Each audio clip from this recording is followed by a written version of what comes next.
Граѓаните преку мобилен или компјутер со неколку клика да добиваат повеќе документи, намалување на редиците низ институциите, безбеден пристап до јавни и приватни услуги, технолошка поврзаност меѓу системите во регионот, заштита на податоците и подобрување на критичната електронска инфраструктура се дел од поентите на овогодинешното 7 издание на дигиталниот самит на Западен Балкан што се одржува во Скопје. Министерот за дигитална трансформација Стефан Андоновски вели дека Македонија како и останатите земји мора да го следат новото време. Дигитализацијата е неопходна како изголемување на интероперабилноста.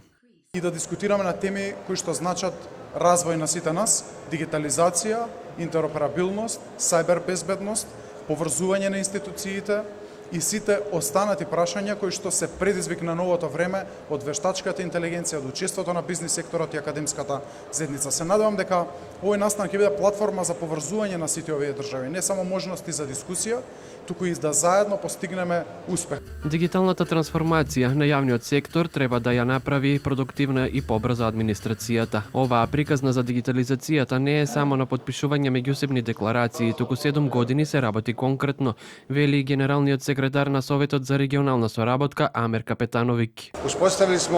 Воспоставивме зона на слободен роуминг на Западен Балкан и на тој начин остваривме конкретни бенефиции за нашите граѓани со намалувањето на цените помеѓу Европската Унија и Западен Балкан. Сега можам официјално да кажам дека се движиме кон тоа да се воспостави нулта тарифа роуминг со Европска Унија и е голем чекор во однос на интеграциите. Властите очекуваат следните 3 години целосен дигитален идентитет за граѓаните и сите јавни услуги да бидат онлайн.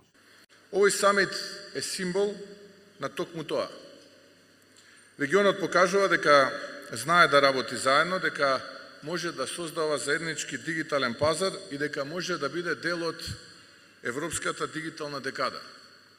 Денес зборуваме за една тема што не е само технолошка промена, туку суштинска револуција која обликува иднината на сите нас. За прв пат овој самит се организира во 2018 година, настан што ги обединува земјите од Западен Балкан во сферата на дигитализацијата. Настан со над 800 учесници од експерти, владени представници, академски институции и меѓународни партнери. Платформа за лансирање нови иницијативи за воспоставување на модел роуминг како дома помеѓу регионот и Европската Унија.